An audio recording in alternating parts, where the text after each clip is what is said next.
And producing electricity for the Chuquicamata mine inflicts further damage on people and the environment.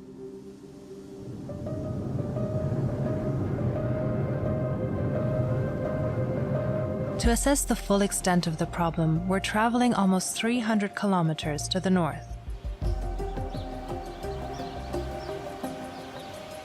Sandwiched between desert and sea, the little town of Tocopilla appears cut off from the outside world. Isolina Jerez has lived here all her life. 10 years ago, one of her sons died of lung cancer. He was just 17 years old.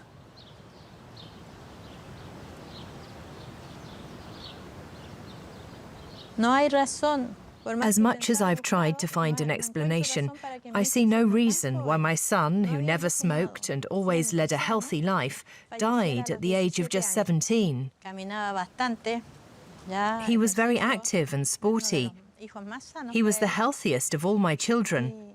Then the cancer came and carried him off.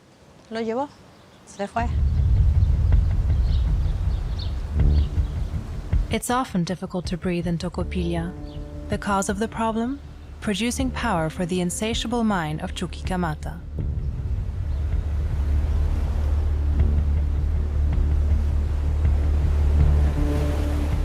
Chile has 28 coal-fired power stations. The government built one of them here, in this tiny town on the Pacific coast. 40% of Chile's electricity is gleaned from this fossil fuel. The toxins released in the process have already led to high rates of cancer. Estas zonas son zonas de sacrificios, que sacrifican su territorio. Entire systems are being sacrificed. The land, nature, people's health. In turn, these sacrifices benefit other regions who profit from them.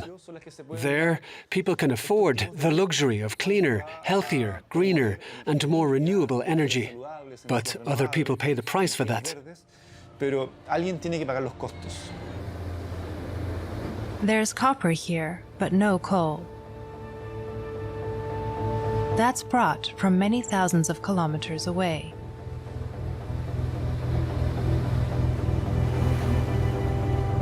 El carbón que llega a Tocopilla llega desde Colombia. The coal in Tocopilla comes from Colombia and New Zealand. The procurement process does, of course, have an impact. For example, at the coal mines in Colombia, the populations there are exposed to a high concentration of heavy metals in the air. And the ships that transport the coal, they pollute the sea. The coal travels thousands of kilometers before it arrives in Tocopilla. That requires a well-developed network of mines, ports, trains, ships, thermal power plants, and at the end, you've got the copper mine. Detrás de todo Copper mining takes place in the dark, in secret, and what you don't see. Of course, that doesn't count for anything.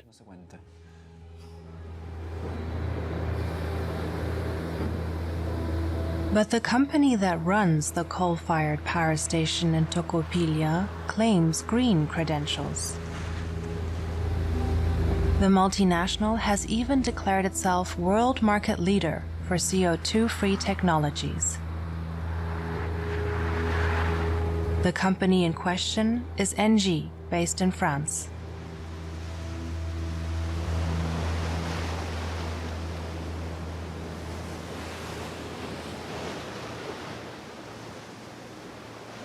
La gran paradoja lo pude ver viviendo. During my time in France, I was able to observe the big contradiction in all of this.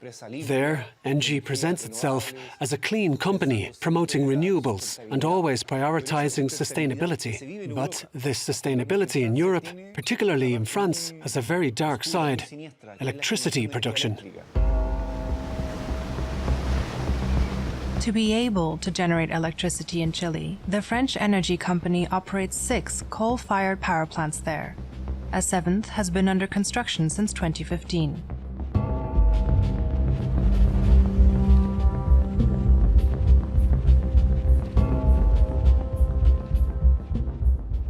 We're helping the Chilean government. Instead of closing the power stations, which would halt factories and trains and plunge the nation into darkness, we aim to support Chile's energy transition.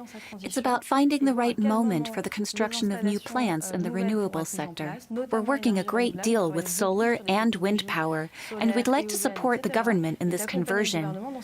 That's our mission and our responsibility. But you're still building a new coal plant in northern Chile? As I just said, ENGIE's task is to support the government, and we're currently doing just that. It's impossible to decommission all coal plants as long as they supply 40% of the national demand for electricity. But that's the case in Chile. Without this 40%, industry would grind to a halt. We're supporting the conversion to renewables and a reduced electricity consumption. Chile has pledged to shut down all its coal plants, but not before 2040. So ENGIE won't be able to address the contradiction between its greenwashing and the bleak Chilean reality anytime soon.